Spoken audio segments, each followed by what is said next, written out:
Nigga, that shit was dope. Appreciate it. That was fire as hell, nigga. Like, I ain't heard no shit like that, and God knows when. Nigga, You like that? It was cold, though? Coldest thing out since sliced bread. Appreciate Look, check that. it out, though. Salute. I think everybody want to know, What's up? where did you get the idea of El Trapo? Like, Oh, man. Rio West doesn't trap. Like, Rio West never in the trap. Like, Yeah. where you get El Trapo from? Where does that come from? Look, that came probably about, what, I want to say like 2-3 years ago, maybe. It all started, I had put out a post talking about how I could run that Look Alive harder than I felt that it was ran. It was no disrespect to Drake or Block Boy, but I felt like I could run it harder, like a beat like that so hard. You just gotta hit it different. You know what I'm saying? So Yeah. So I was like, I got some bad pushback about it. So what I ended up doing was I was like, I tell you what, I was on the road at the time. Okay. So I was like, I tell you what, I'm gonna get home, cop the instrumental, and then I'm gonna rip it harder than they did. And then I'm gonna go lay it down and I'm gonna put it out and y'all let me know how y'all feel about it. Right. So whoop-de-whoop, got home, wrote my bars down, whatever, scheduled a studio session for the next day.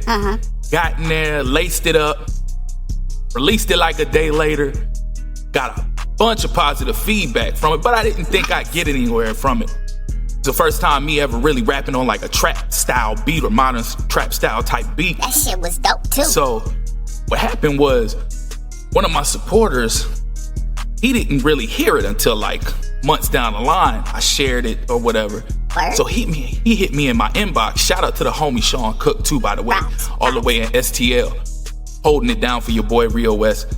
But what happened was he hit me in my inbox, this long essay, and I'm like, good God. So he's just basically breaking it down like, look, you don't understand like the levels that you were just on this record. Like you really ate that shit. Like you got bars for days and you did it over a trap style beat. Facts. And he was just like, what I need from you is for you to do a whole project just like that, rapping just like that, on nothing but trap style beats. I mean, gave me a list of beats to rap on.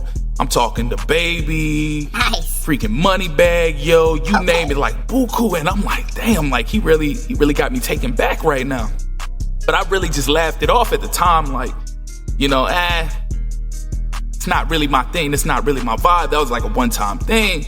But he was kind of pushing the envelope, like, look, I'm telling you, that would be like the biggest thing and best thing for you is if you was to come out swinging like that over some trap records. Would nobody be And I kind of pushed it to the back of my mind or whatever. That was 2000, I want to say that was 2018. Okay. And then fast forward, like I took a hiatus from music. I wasn't really doing nothing. Then next thing you know, I get my own studio set up and I started working on Substance 3 because I was working on Substance 3 the same year I dropped Dreams and Aspirations in 2015. Hey, that was hard But then too. I halted it and I stopped doing music, like solo music for a while. So the first thing I wanted to do was come out and complete Substance 3 because I already had about 6 or 7 of those tracks completed. So I just needed to finish it up. So I did my little bounce back, my little comeback with Middle Child. I remixed Middle Child. Hey, that was heavy. And got a bunch of That was positive heavy. feedback from that record. Then I re-recorded my version of Respect.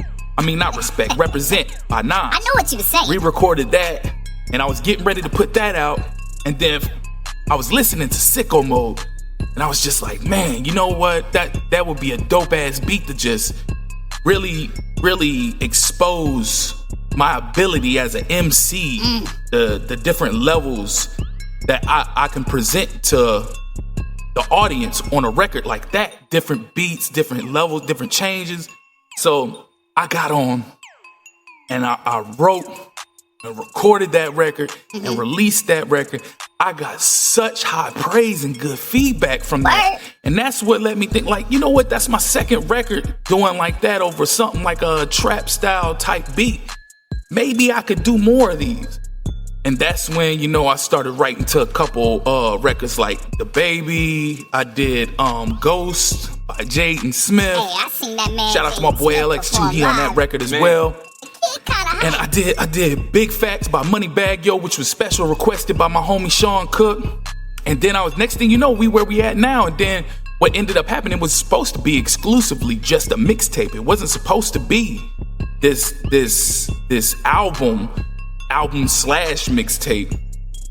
And what happened was I was like, I took another break again, because that's what I do. I get out of the funk or whatever, and then I find my way back.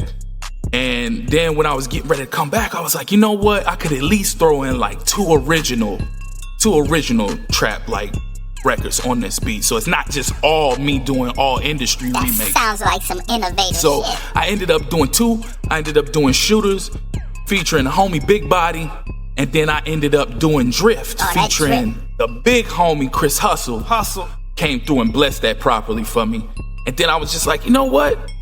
In this era where everybody putting out 4-packs and 6-packs and stuff like that, I might as well just go ahead and write 4 more records and then just put out a whole EP.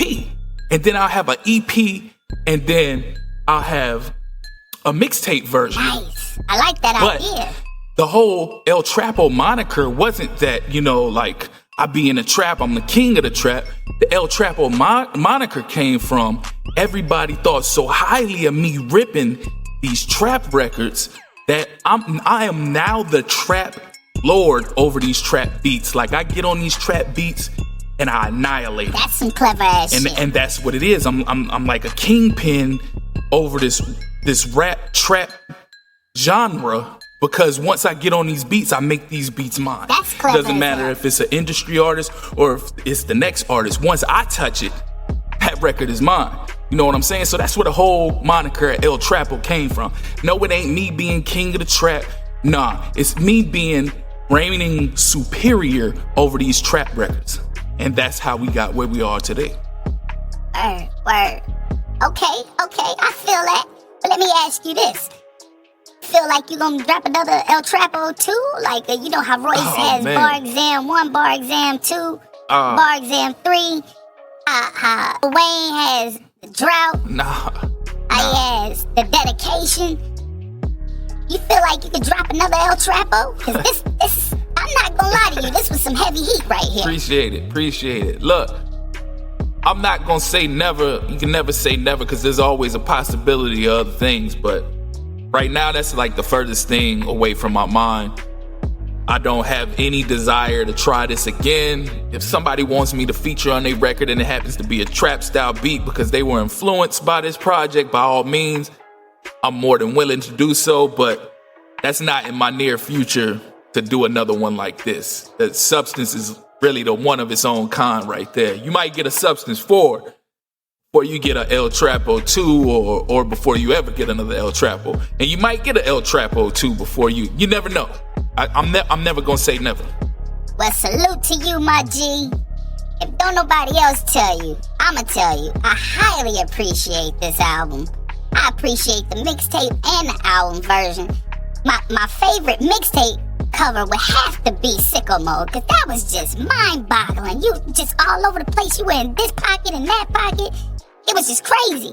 And probably, I would have to say my favorite record on the album version would have to, I'm sorry, but that Shooters was kind of heavy. That Shooters was heavy, and your boy Big Body, he kind of came in and did his thing, and he added that extra oomph to the record that it needed. You know what I'm saying? It's funny you should mention that, because he was actually the main person that I had in mind when I was writing that record. I actually wrote that record with the intention to get him on it, because I felt that was the most fitting record if I was gonna have him featured on any record.